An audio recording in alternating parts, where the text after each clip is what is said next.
Talk 360. Talk 360. For in-depth analysis on the week's news with Latiff. Yes. I want us to go very specifically. Now, there's in one hand, you are alleging cartel, yet you actually do not have any figures and facts to show that there was a cartel. And you do not have any figures and facts to show that, for example, on such and such a month, the freight and premium that was quoted was $0.25 a barrel, yet it should have been 0.00025. This was the best price that we could have gotten. If you actually came and told us that the best price in the market for a packet of cigarettes is 25, yet these guys are selling it to us at 27, then we'd understand. Then you'd be making sense. But beyond that, I think, Stephen, we are just speculating and driving up the issue. I will tell you, first of all, English is a foreign language in this country. One, a cartel is not necessarily a negative perception in the first place. Look at the oil-producing countries. Look at the oil-producing and exporting countries. Now, in this case, it could be the other way around. So, but I think what is important would explain then how much information comes out. What information would you like? Yeah, what information comes out? What exactly we are talking about? For example, what are the fuel needs? What are the storage capacity? When we clock up the system, when we turn the pipeline into a storage facility rather than a conveyance facility, for example, look at what happens for Mombasa kerosene consumers, because all the fuel of the kerosene, for example, once ready, is actually pumped to Nairobi. So they suffer most when they have that kind of a shortage. Look at facts. By the facts, look at KPRL is actually been given a monopoly.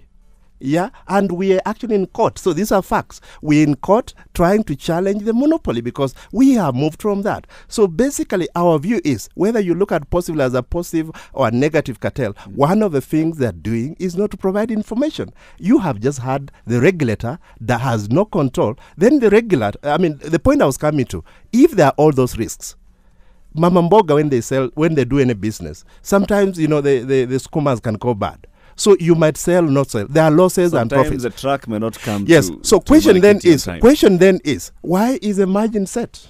Why is the margin fixed? What's the logic? Which business regulated and then you actually fix a price? I also don't think is in favor for the business community. Stephen, you've jumped. Hold on. You've jumped the gun. I am moderating this. Let's come to the point of formula later. I'm at the point of where we are sourcing this oil. Now we've sourced the oil, we've understood the open tender system. Let's talk about the challenges that we have in infrastructure. We have one berth, we have one pipeline, we have a very old refinery. All these challenges, how do they affect our supply and our pricing? Thank you, Eric. Like you have said, yes, we have challenges on infrastructure capacity.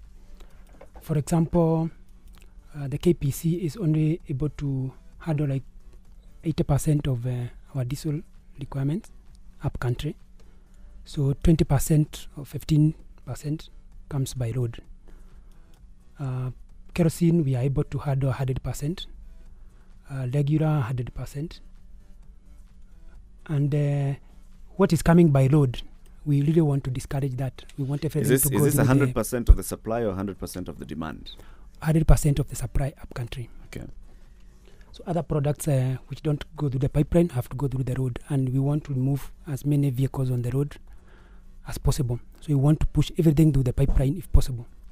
Reason being, Kenya pipeline is cheaper compared to road. Kenya pipeline, for example, Nairobi cost about, from Mombasa to Nairobi cost us about 2 shillings and 25 cents. Well, if you are to bring the same product by road, it will cost you about 3 shillings and 96 cents, assuming you are using the ELRC rates that we have used in the formula. Mm-hmm. So you are talking of almost 2 shillings difference when you use road and when you use KPC. As for the refinery sometimes because of the old equipments that they do have, they don't give us the best the required quality of petroleum products in Kenya. So for example, the sulfur content of diesel and also the value. Sometimes the value is much higher as compared to refined petroleum products, but on other cases it's much cheaper. For example, last month the refined products were far much cheaper as compared to refined products. This one because they were processing crude that was bought in July when the crude price was cheaper. Mm-hmm. So actually, the pump prices that we are in the market today, they are that way because of the refinery. Otherwise, they would have been much, much higher. The other challenge that we have is the jetty. The jetty is only one. So as a result of that, we end up having a backlog of vessels, and we end up carrying what we call demurrage. Though the demurrage figure might not be that high, it's a 10 cents or a 20 cents. It's still a figure when it comes to consumer. What exactly is demurrage?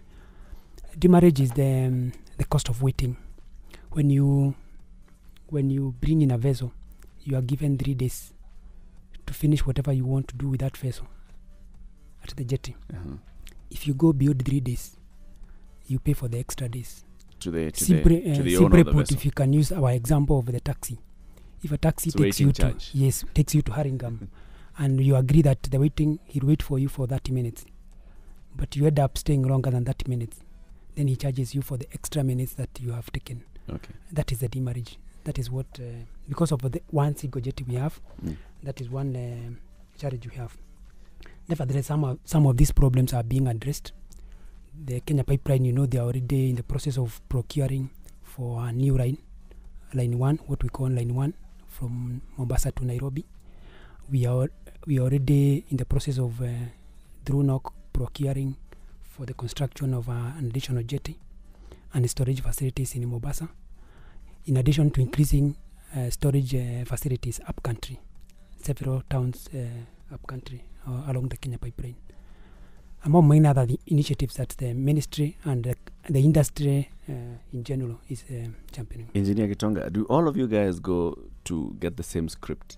I mean, are you all told how to speak? Because actually, this sounds like a script that I've gotten from the minister, from the permanent secretary, or from the director general of ERC. Exactly.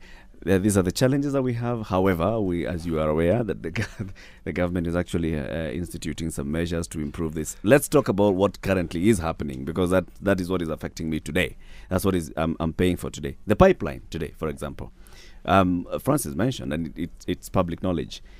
Sometimes the pipeline experiences problems. Let's say the pipeline has to be shut down because of problem A or problem B. What does this end up costing the end consumer because of that, what you're calling the demurrage and what you're calling now the inconsistent supply?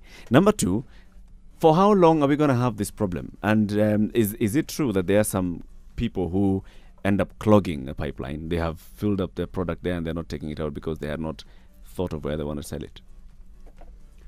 Thank you. As for the pipeline, like I said, we have already, the Kenya Pipeline has already started the procurement of the line 1, and to address the power interruptions, the pipeline is looking at the possibility of having what we call standby generators in all their booster stations, and the refinery has done something similar to that. They have installed what we call a captive power plant.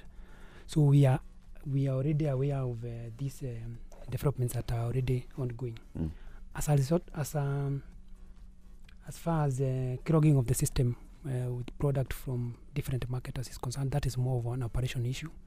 And Kenya Pipeline is supposed to operate within documented guidelines. They have commercial relationships with the marketers, and Kenya Revenue Authority has given marketers a certain number of days that they should keep their products there. So if it is going beyond that, that is more of operation issue and things to do with the disciplines.